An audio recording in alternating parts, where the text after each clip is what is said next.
After I lost my job, my sister celebrated at my parents' house, humiliating me with a jobless and hopeless tag at the kids' table. But I secretly got hired at her company, and what I uncovered about her role flipped the family upside down. Hey, Reddit. So this happened a little while back, and I still don't know if I should be pissed, proud, or just laugh about it. Long story short, I lost my job. My family treated me like garbage over it, and then things flipped in a way none of them expected. Figured I'd finally write it out here. It was a Tuesday morning when my whole world got downgraded to a cardboard box. I, Carmen, 32, female, had been at the company for 5 years.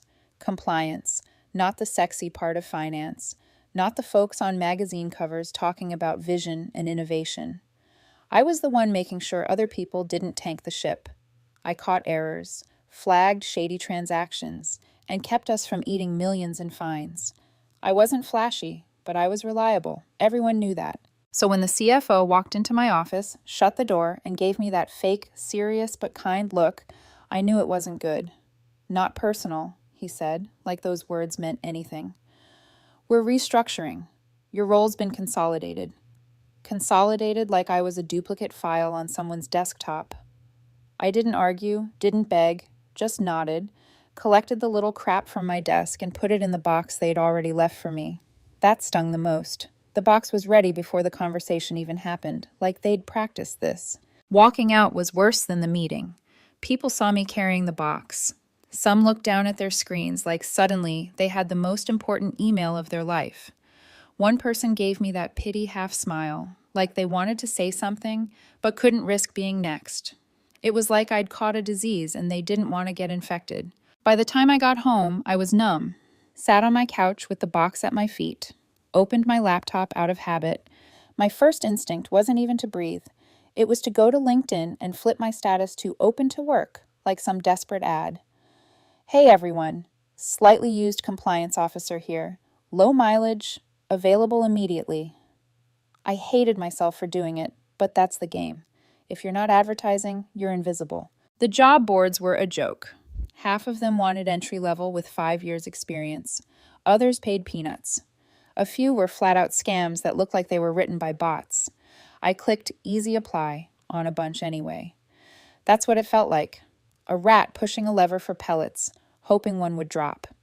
Every so often I'd scroll my feed and see someone I used to work with posting, excited to announce my promotion, or grateful for the opportunity to lead. The kind of corporate flex that looks fake but gets 200 likes. And here I was, refreshing my inbox for nothing. What made it worse wasn't the job market. It was the silence. Not one text, not one call. My parents didn't check in. My sister Tiffany, 28, didn't either. You'd think if you suddenly lost your job after years of grinding, the people closest to you would at least pretend to care. Instead, nothing. Phone stayed cold. And maybe that was the part that hit hardest. I could stomach a layoff. Companies chew people up all the time. But when the people who are supposed to be in your corner vanish the second you slip, that's a different kind of gut punch. I tried not to spiral, so I did what I always do. Made lists. Companies I'd apply to, recruiters to email, certifications I could brush up on. I wasn't about to sit there crying into the box of crap from my desk. But every time I looked at my phone screen lighting up, it was just junk. Spam calls, recruiter blasts, nothing from the people that mattered. There was this bitterness creeping in, not like rage yet, more like slow poison. Sitting there on my couch, laptop on my knees, I thought, funny, when you're doing well, everyone's proud to claim you. The second you slip, you're basically invisible. I closed the laptop around midnight after blasting out another round of resumes. My apartment was quiet, too quiet, and the only sound was the hum of the fridge. I grabbed something cold, sat back down, and stared at my phone again. Still no calls. That was when it hit me. It wasn't that they didn't know, it was that they didn't care, and that realization hurt more than the pink slip. At least the company had the decency to look me in the eye and say it wasn't personal. My family didn't even bother to say anything at all. So I told myself something right then. I wasn't going to sit here and be the person they forgot about. If nobody was going to back me up, fine. I'd back myself up. I'd find a way forward. And when the truth eventually showed itself, because in compliance it always does, I wanted to be ready. I thought back to college. My sister, the golden child, got into a private school she couldn't really afford. My parents made a big deal about how proud they were, but when tuition bills hit, they came up short. Who stepped in? Me. I was barely out of high school, juggling part-time jobs, but I still threw in a chunk of my savings to cover what scholarships didn't. Nobody forced me to. I did it because that's what family's supposed to do. Then there were the times after, like when Dad got behind on the mortgage one winter. I'd just started full-time at my first compliance job, and my paychecks weren't huge, but I cut him a check without a second thought. Or the electric bill that was about to get shut off. Or the car repair my sister suddenly couldn't cover. It was always me. Always the steady one, bailing them out, while she was showered with praise for being driven and gifted. And now, crickets. The minute I'm the one who could use a hand, not even money, just a little support, they're nowhere. It wasn't even about the cash. I wasn't asking for them to pay my rent. I just wanted a simple acknowledgement that losing a job sucks, and that maybe I wasn't alone in it. But apparently I was. 2 weeks of that cold shoulder went by before I got something in the mail.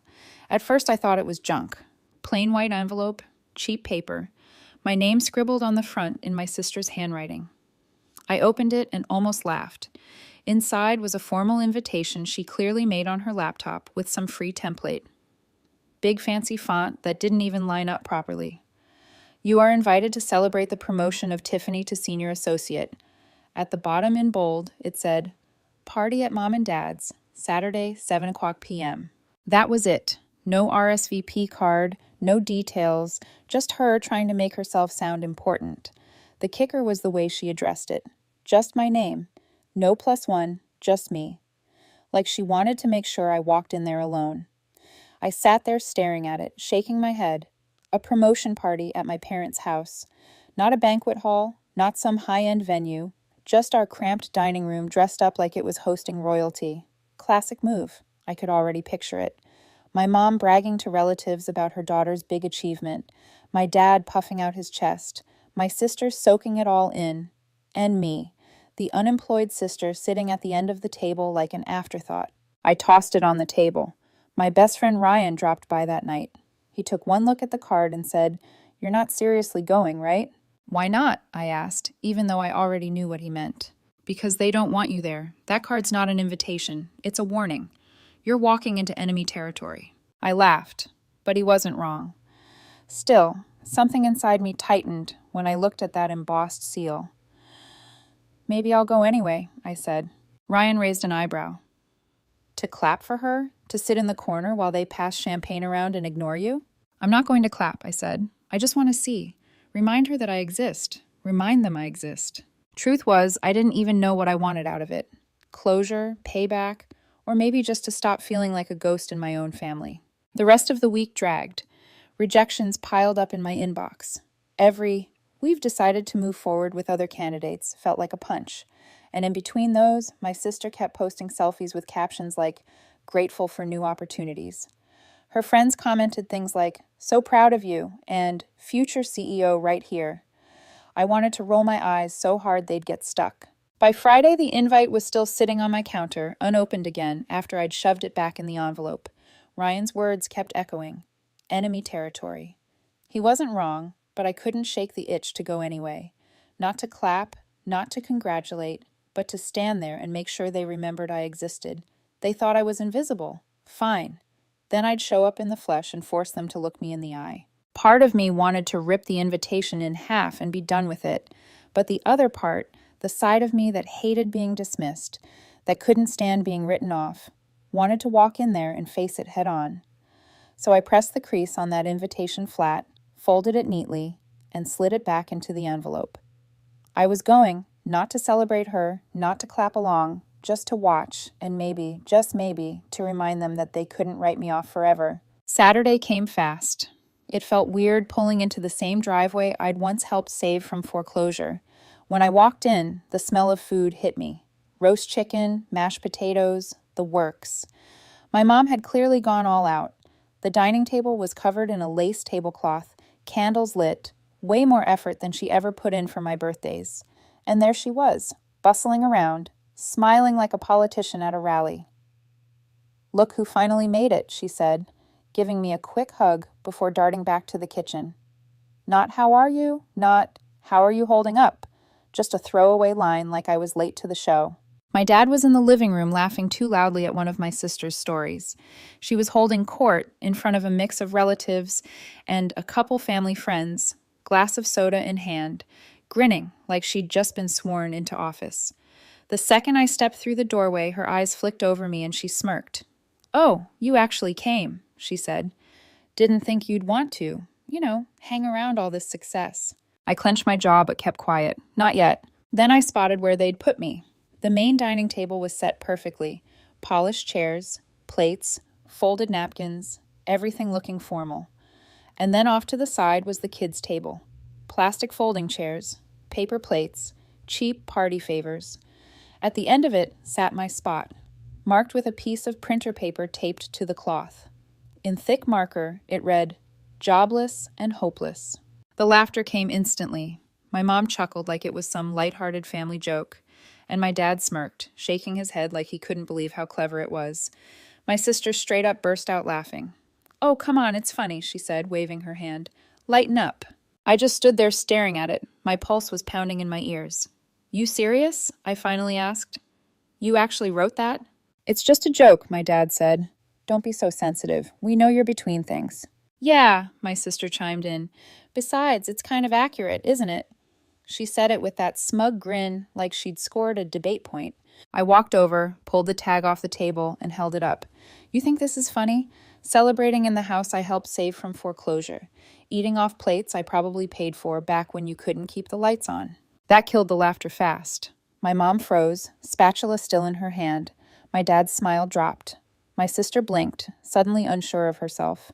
"Don't act like I'm crazy," I said, voice steady. "You remember when the mortgage was overdue and the bank was calling every week? Who wrote the check? Me. When your scholarships didn't cover your tuition, who filled the gap? Me.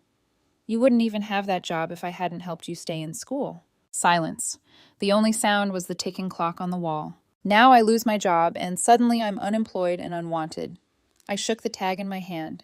"That's what I am to you." My sister tried to laugh it off. "Okay, geez, don't take it so seriously. It was just..." "Just what?" I cut her off. "Just you pretending you pulled yourself up by your own genius? Just you acting like none of us ever helped you along the way?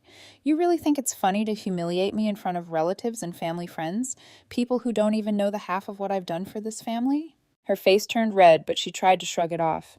"It was just a joke. Don't make it bigger than it is." "Bigger than it is?" I shook my head, holding up the tag so everyone could see. "We're sitting here in the house I helped keep from being repossessed. You're standing here with a job you wouldn't even have if I hadn't chipped in for your tuition. And I'm the punchline. I'm the unemployed and unwanted one." The room went dead quiet. An aunt glanced at her plate. One of my mom's friends cleared her throat awkwardly. Nobody laughed this time. My mom rushed in, voice sharp. "Don't ruin this night. Your sister has worked hard and deserves recognition." I let out a short laugh, not because it was funny, but because of how typical it was. Worked hard.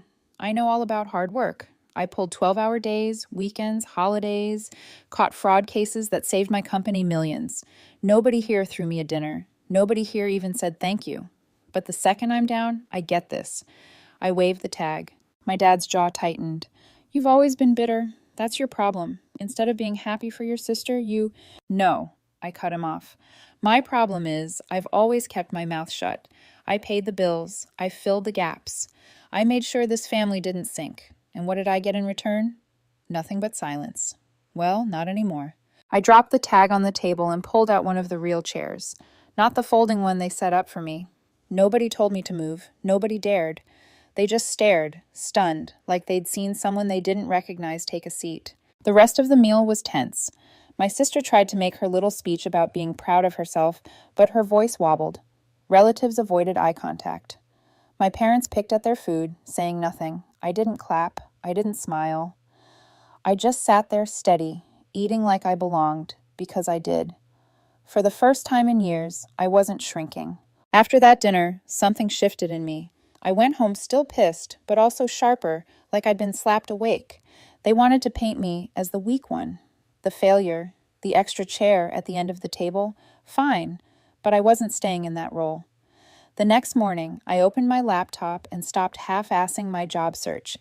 Instead of sending out desperate, easy-apply resumes, I treated it like a project. I built a spreadsheet, tracked openings, made notes on recruiters, even reached back to old contacts I hadn't spoken to in years.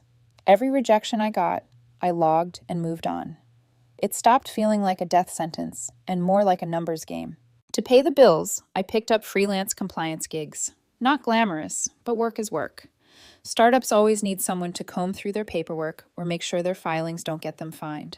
Half of them didn't even know what they were doing. So I'd log on at night, clean up their mess, and pocket enough to keep rent paid. It wasn't the kind of job you brag about, but it was mine, and slowly the sting of Jobless started to wear off. Then it happened. A recruiter reached out with a message that felt different, not the usual copy-paste garbage. She mentioned specifics from my resume, projects I'd done, the fraud cases I'd caught. "We're looking for someone with your exact background," she wrote. I scrolled down to see the company name and froze. Vantage Systems, my sister's company. Vantage Systems, my sister's company. I stared at the screen, wondering if this was some kind of prank. But no, the recruiter was real. The role was real, and it was for a completely different department than hers. Operations, not whatever corner she was fumbling around in. I thought about it for a long time. Part of me didn't want to touch anything connected to her. Why give them more ammunition? Why risk running into her and letting her spin another story at my expense? But another part of me, the bigger part, liked the idea of walking into her world on my own terms. Not as her sister, not as some forgotten relative, as someone they actually wanted. So I went through the process. Interviews, case studies, reference checks. I didn't tell a soul, not even Ryan. I kept freelancing while juggling interview prep, building out examples of my past work like a maniac. And when the offer came through, I just sat there staring at it. Full-time benefits, salary higher than my last job. I accepted without hesitation. Walking into that building on my first day felt surreal. The logo I'd seen on Tiffany's LinkedIn posts, the one she plastered everywhere like it was a crown, now it was on the badge clipped to my shirt. The lobby was busy, people buzzing around, and nobody there looked at me like the unemployed sister. I was just another hire, another professional brought in, because they needed what I could do, and that's how I wanted to keep it. At work, I didn't mention my family. I didn't drop my sister's name. I kept my head down, did my job, and let the results speak for themselves. When coworkers asked where I'd come from, I gave the short version. Compliance background. Did some freelance recently. Now here. That was it. No sob story, no family drama. The work itself was challenging in a good way. Cleaning up processes, tightening reporting, making things efficient. Stuff I was built for. My manager noticed fast. Within a month, I was running meetings, drafting reports that actually got attention. After months of feeling disposable, it was like oxygen. Meanwhile, at home, my family kept acting like nothing had changed. They still saw me as between jobs, the quiet one floating around. My sister posted about her promotion constantly, pictures of her in blazers, captions about leadership opportunities. My parents ate it up, commenting things like, "So proud of you," on every post. Not one of them asked me what I was up to, which was fine. The less they knew, the better. The funny part, at first her name barely came up. She was just background noise in another department. But as the weeks went on, the cracks started showing. Little jokes, nicknames, complaints that floated around. It turned out people did talk about her, just not in the way she'd want. Keeping the secret felt almost fun. Every time my mom hinted at me needing to get serious about my future, I bit my tongue. Every time my sister bragged in the family group chat, I smiled to myself, knowing I walked through the same doors she did every morning, except I actually belonged there. I wasn't just rebuilding anymore. I was climbing quietly, carefully, in the one place they thought I'd never fit. For the first time in months, I felt something I hadn't in a long time: control. Every day at the office sharpened that feeling. I came in early, stayed focused, and slowly built a reputation as the person who got things done. Not the loudest in the room, not the one chasing recognition, just solid. And people noticed. My manager started trusting me with bigger reports, the kind that actually went upstairs. Coworkers leaned on me to check their work because they knew I'd spot mistakes. One process I cleaned up cut error rates by almost 20% in a single quarter. Not glamorous, but enough that higher-ups noticed. Quiet results that spoke louder than titles. One afternoon, I was sitting in the break room with a couple people from my team. We were eating overpriced sandwiches and half joking about the coffee machine being older than the building when someone mentioned a name that made me pause. "Did you hear about Tiffany messing up that client file?" one of them said, shaking their head. "Total disaster." I kept my face neutral like the name meant nothing to me. "Who's that?" I asked casually, taking a bite of my sandwich. "She's an admin support over on the strategy side," they said. "Supposed to be doing intake and reports, but man, she's always behind. People have to redo half her stuff." Another coworker snorted. "Lowest rank in that department and still acts like she's on top. Can't tell if it's overconfidence or just cluelessness." I sipped my coffee slowly, hiding the smirk that threatened to break through. So this was the big promotion. Senior associate, huh? Funny, because to everyone here, she was basically the office joke. I didn't push it. I let the conversation drift back to work. But inside, I was turning it over. Everything suddenly made sense. The homemade invitation, the family dinner at my parents' house instead of anything official, the way she never mentioned specific details about her role online. She'd spun a story and they'd all swallowed it whole. A few days later, I confirmed it without even trying. I was in the elevator with a project coordinator from her department, the kind of person who somehow knew everybody's business, the type that always had a story to tell while the doors closed. We got to chatting about projects, and I casually asked, "Who handles compliance checks on the strategy side?" She laughed, shaking her head. "Nobody, really. That team's a mess. Half the time we have to clean up their reports before they get upstairs. They've got Tiffany down there, but she's barely hanging on. People grumble about it constantly. I even heard her managers considering letting her go if things don't improve." Barely hanging on. She kept talking, rattling off a couple of mistakes Tiffany had made. Wrong numbers in a client file, missing attachments, stuff that caused extra work for everyone else. It wasn't malicious gossip either, more like exasperation from someone tired of babysitting. By the time the elevator dinged at my floor, I didn't even need her to say more. The picture was clear. I walked back to my desk and sat there, letting it sink in. My sister, the one my parents threw a fake promotion party for, the one who had a room full of relatives and friends laughing at me with a jobless and hopeless tag, was on the verge of losing her job, and nobody in my family had a clue. The irony was almost too perfect. I didn't rush to tell anyone. I didn't text Ryan, didn't blow up at my parents, didn't confront her. I just kept working, head down, stacking wins while she stacked mistakes. Every time she posted some self-congratulatory caption online, I scrolled past and smiled to myself, knowing the truth. The best part, my position kept rising while hers kept sinking. I was pulled into a project that put me in front of higher-ups, the kind of meeting where your name gets remembered. Meanwhile, I'd overhear whispers about her missing deadlines or sending the wrong files or not quite fitting the role. It was almost surreal. At home, I was still the quiet one, the one nobody asked about. In my parents' eyes, I was floating. In reality, I was sitting in the same building as their golden child, outperforming her at every level, and they didn't even know it. The more I thought about that, the more deliberate I became. I didn't flaunt anything, didn't post updates online. I wanted the reveal to happen naturally, like pulling a sheet off something they thought they understood, only to find out the picture underneath was completely different. Weeks rolled by, and the cracks in her image got bigger. Someone in IT joked that her team's nickname for her was Printer Jam because she slowed everything down. Another person muttered that she only still had a desk because her manager hated paperwork.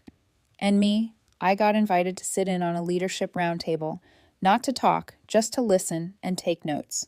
But it was a room most people in my department would have killed to be in. Sitting there, I realized something. I wasn't just surviving anymore. I was building something solid, something real. On the ride home that night, I thought back to that dinner. The laughter, the cheap folding chair, the tag with jobless and hopeless scribbled across it.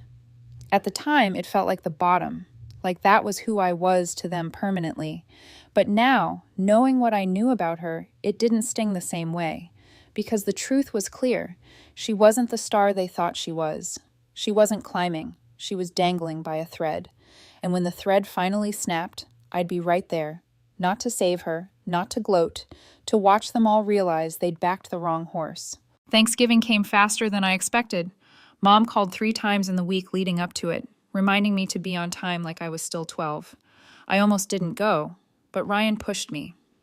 "You've been keeping this in too long," he said. "It's time." He was right. So I showed up. The house smelled like turkey and pie. The TV was blasting football, and every relative in a 50-mile radius seemed crammed into the dining room. Aunts, uncles, cousins, even a couple of my parents' friends. The golden child was already there, of course. My sister stood near the head of the table, glass in hand, looking like she owned the night. "Ah, there she is," Dad announced when I walked in, clapping his hands. "The wanderer returns. Still figuring things out, daughter?" The chuckles from a few relatives made my jaw tighten, but I kept walking. Tiffany smirked, brushing invisible lint off her sleeve. "Don't worry, Dad. Not everyone can land promotions like me. Some of us just take longer to find their path." The table laughed with her. I sat down at the far end, nodding politely. My plate had the smallest portions. No surprise there. Dinner kicked off, and as soon as the turkey was carved, the bragging began. Mom raised her glass. "We are so proud of Tiffany, senior associate at such a young age. Vantage Systems must really see her potential." Relatives clapped. A cousin asked her how she handles all that responsibility. She launched into a ramble about managing deliverables and strategic oversight, buzzwords strung together like beads. People nodded along, eating it up. Meanwhile, Dad kept tossing digs my way. "Maybe your sister will take notes tonight, huh? Learn how to make something of herself." I smiled faintly. "Oh, I'm taking notes." By the time pie hit the table, Tiffany was glowing, bragging about how she was leading projects and setting the standard. My parents beamed with pride, soaking it up. Finally, my aunt turned to me. "And what about you, dear? Finding any luck yet?" The whole table quieted, waiting for me to squirm. Tiffany leaned back in her chair, smirking like she'd already won. I set down my fork. "Actually, yeah, I've been working at Vantage Systems." The reaction was immediate. Forks paused midair. A few relatives blinked. My dad frowned. "Wait, what?" I nodded. "Got hired weeks ago. Different department, operations." Tiffany laughed too quickly. "You? Vantage? Please, I'd know if you were there." "Not necessarily," I said calmly. "It's a big company, different floor, different chain of command. I don't sit at the kids' table there." The room shifted. Couple cousins snickered. My mom cleared her throat. "Well, isn't that something? But surely not at the same level as your sister." "That's the funny part," I interrupted. "I actually report higher up. My work feeds into leadership directly. They trust me with projects that matter." I looked around the table, letting it sink in. Meanwhile, I keep hearing stories about my sister, struggling with deadlines, turning in files people have to redo. Not exactly the image of a senior associate. The silence was deafening. Tiffany's face went red. "That's not true," she snapped. They gave me more responsibilities." "Really?" I leaned forward, steady. "Because everyone at the office knows you're still entry-level support. No promotion, no projects, just barely hanging on." Gasps around the table. One of Mom's friends put down her fork. My aunt muttered, "Oh my," under her breath. Dad's voice cracked the silence. "What are you saying?" "I'm saying," I said calm as ever, "that while you've been parading her around as the family star, she's been lying to all of you. The dinner you threw, the promotion invite she made, none of it was real. I hear about her at work. I hear the truth, and it's ugly." My sister slammed her fork down. "You're just jealous. You can't stand that I'm the one they celebrate." "Celebrate what?" I shot back. "A title you don't have? Tasks you can't handle? You wanted to humiliate me in front of everyone with that little jobless and hopeless stunt. But guess what? I'm the one moving up. I'm the one actually respected at that company. You're one step from being fired, and you know it." The room went dead quiet again. Relatives stared down at their plates, shifting uncomfortably. Mom's face was pale. Dad looked like someone had hit him with a shovel. Finally, he croaked, "Is this true?" Tiffany opened her mouth, but nothing came out. She glanced around, desperate for backup, but no one saved her. I sat back, finished my pie, and let the silence hang. Not the folding chair this time, not the printer paper name tag, a real seat at the real table. For the first time in my life, I wasn't the ghost. I was the one who flipped it. That Thanksgiving dinner ended with everyone picking at their food in awkward silence.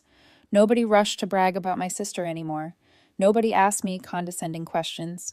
The only sounds were clinking forks and half-hearted attempts at small talk. When dessert wrapped up, I grabbed my coat and left without waiting for the goodbyes. Driving home, I felt something I hadn't in years. Not just relief, but power. They couldn't unhear what I'd said. The cracks were there now. The golden child mask had slipped. And no matter how hard she tried to tape it back on, people knew.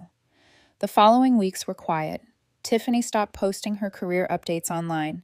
My parents didn't call. No texts, no invites. Honestly, I enjoyed the peace. Work was going strong. My manager started looping me in on long-term planning, and I even got a mention during a quarterly review. I kept my head down, stacking wins. And at home, the silence spoke louder than any words. Then, right before Christmas, my phone lit up. Mom. I almost didn't answer, but curiosity got the better of me. "Hi, honey," she started, her voice sugar-sweet. "We haven't heard from you in a while." "Yeah," I said flatly. "Funny how that works." There was a pause, then she sighed. "Look, things have been difficult. Your sister's had a rough time at work. She might be losing her position." I didn't say anything. "And your father's hours got cut. Money's tight right now. We were wondering if—" "No," I cut in. Silence on the other end. "No?" she repeated, like she couldn't believe it. "No," I said again. "I'm not covering bills. I'm not fixing mistakes. I'm not bailing anyone out. I did that for years, and all I got was mocked. Remember that tag at dinner? Jobless and hopeless?